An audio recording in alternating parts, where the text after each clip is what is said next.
Greetings, friends. Thanks for watching. Let's continue learning. And we had been on the chapter balance of payments. And in our last video, we tried covering the topic current account. So we have to proceed with the capital account today. Here we begin. So when we say capital account, means what flashes across your minds? Assets and liabilities of the country. BOP is the statement of the whole country. So whenever there is some asset and liability position change in the country status, right? So that is recorded in the capital account.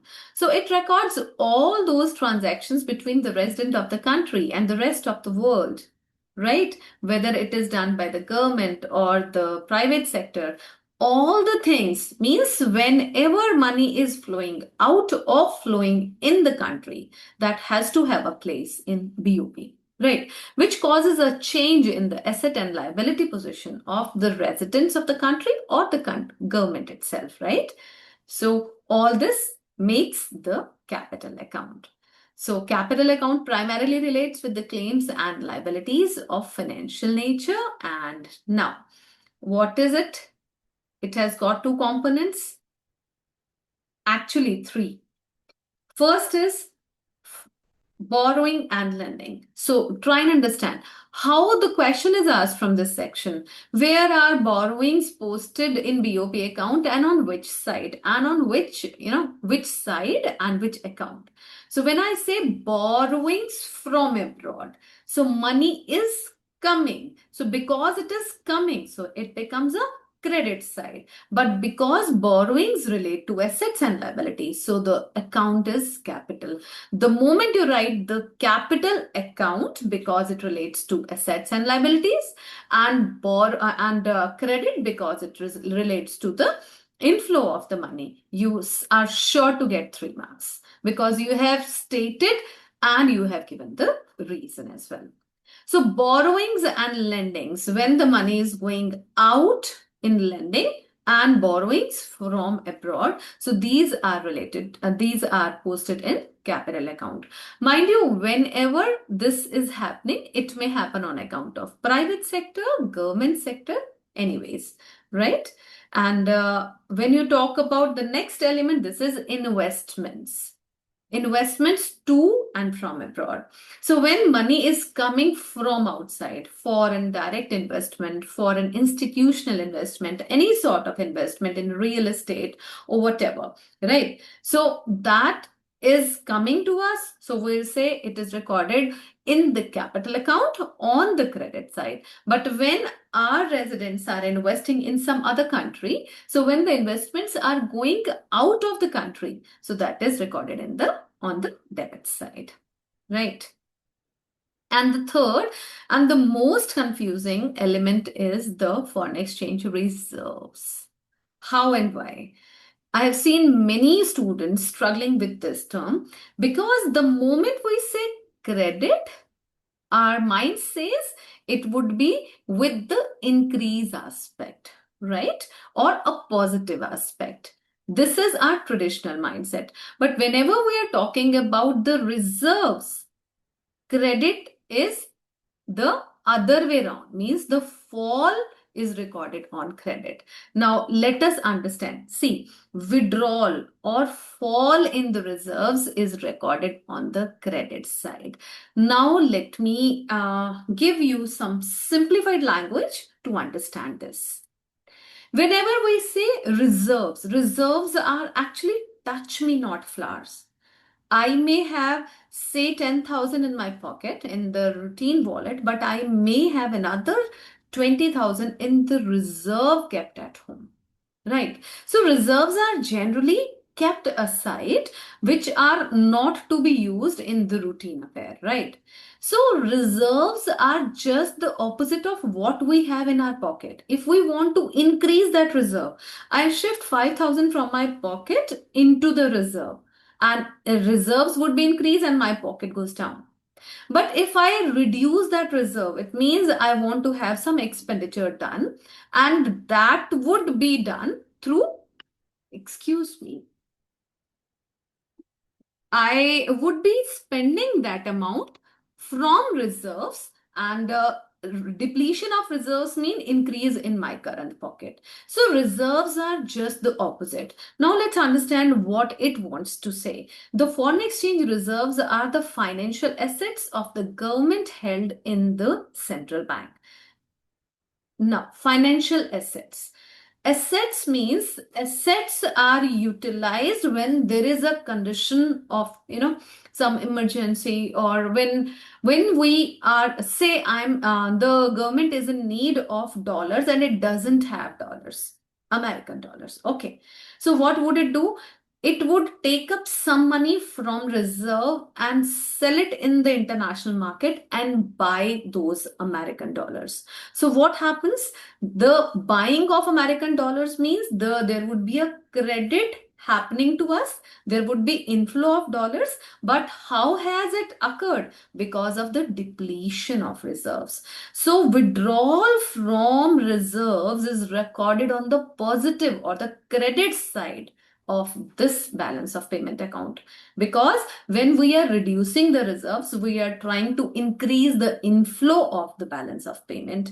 And when there is more of inflow and we want that the money should be kept aside, so we reduce, we just increase our reserves by selling off or some debit side, right? So addition to these reserves means recorded on the negative side, and withdrawal from the reserves are always recorded on the credit side.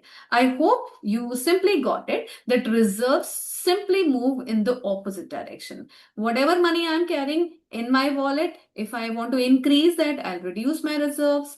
If I want to reduce this money and keep some money safe at home, so I'll increase those reserves, right?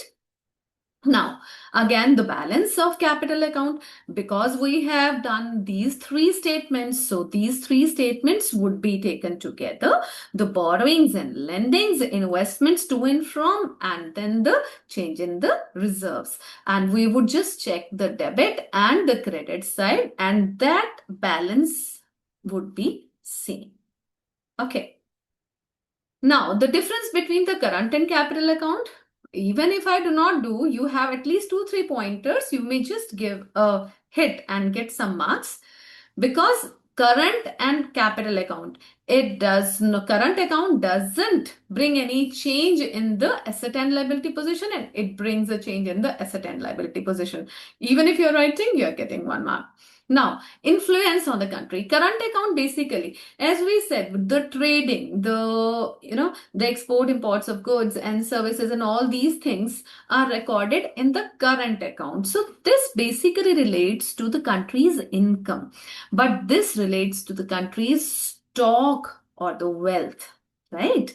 This is a flow concept, a routine, a recurring, right? And this is a stock concept with respect to a particular point of time. In this current account, we have done 4 transactions: the visible, the invisible, the unilateral transactions, and the investment incomes.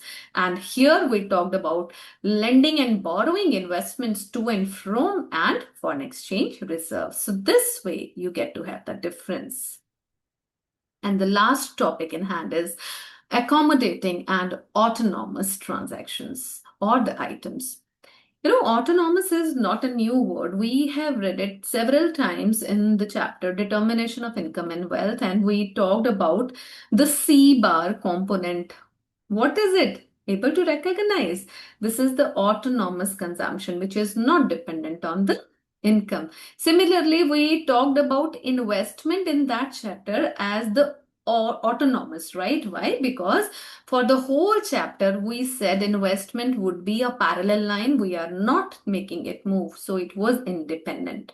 So from this discussion, we are a bit clear that autonomous means I don't mind. मेरे को कोई फर्क नहीं पड़ता. There is no dependence on any other factor, right? So autonomous and accommodating. Let me give you, okay, after this small discussion, I'll give you a small chart, pictorial presentation to make you understand better. Autonomous transactions are all those transactions which are primarily meant for profit making. These are independent of how the country is working, what is the need of the country. Is country in a position to have some money in means it is indifferent to country's situation. It is primarily with respect to its profit motive. And these are called above the line transactions, right, for profit maximization. And it happens for current as well as capital account.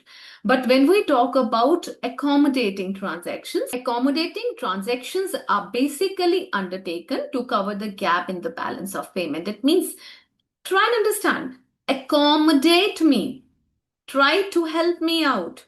Try to cover this up. So, accommodating by nature is telling that there is a motive of balancing. So, these are below the line items and these are to cover the deficit and the surplus. And this happens only for the capital account. There is nothing for accommodating in current account. So, just try and understand. One, its motive, and the motive is profit maximization and it is to cover the deficit or surplus. Second, impact means it's independent of the state of BOP, whether it is good or bad. But the point is people do go for these transactions for their profit, but this is to maintain the balance.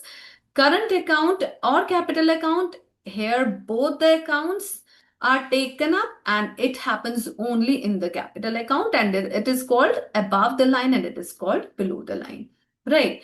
Be with me for a small beautiful presentation and then it says the disequilibrium in balance of payment. Yes, whenever the two sides are same at par with each other, these are equilibrium, but whenever there is something up, something down, so this is a situation of disequilibrium. So whenever the deficit happens in the BOP, means more of money is going out and less of money is coming in. Primarily, that is a concern of disequilibrium. Whenever more money is coming in, though it's ideally disequilibrium, but no nation minds that situation. So deficit is actually the problem of disequilibrium. Right. So be with me for this last pictorial presentation. If I say BOP in a crux, so this is BOP account statement and here we are talking about the current account. Here we are talking about the capital account. Right. So current account has got two sides. I'm sorry for these wavy lines, debit and credit side. And here we check the balance, right? Again, here we have debit side. Here we have credit side. And then we check the balance. Okay. So what happens? First transaction, second, third, and fourth. First relates to the export and imports of goods. So this transaction is of BOT, balance of trade, and then balance of services. This is balance of services, right? Then investment, and then we have one-sided transactions, unilateral transactions, and then we have investment incomes. Right. With this, you just cover the whole current account and this balance is either CAS or CAD, current account deficit or current account surplus. This gives the scope of asking question, a higher order question is also given. If BOT is there in a country, so it means that the current account would be in a deficit? Not always, because BOT is talking about this. Say if this is, say, -10. But if this can be +5, +5, +5, just simple terms, right? So what would be the net result? The net result would be +5. So it's not mandatory that if the balance of trade is negative, the current account also would run negative.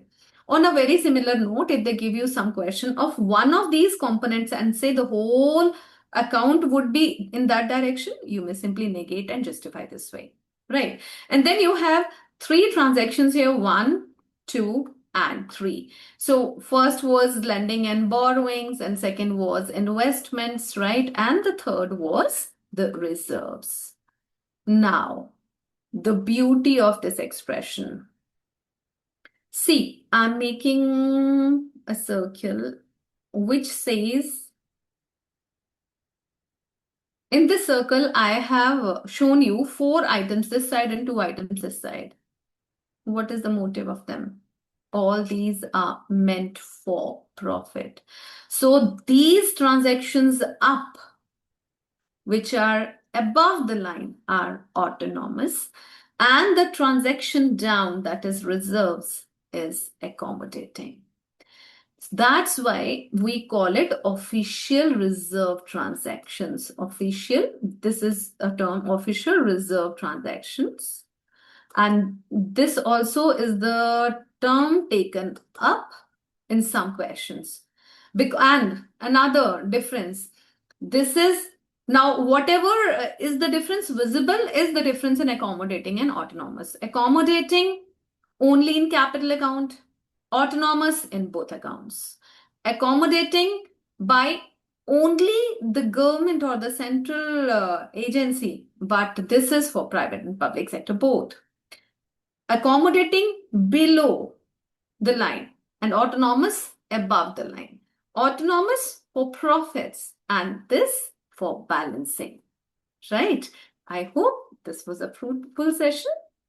See you in the next video. Bye-bye. Take care.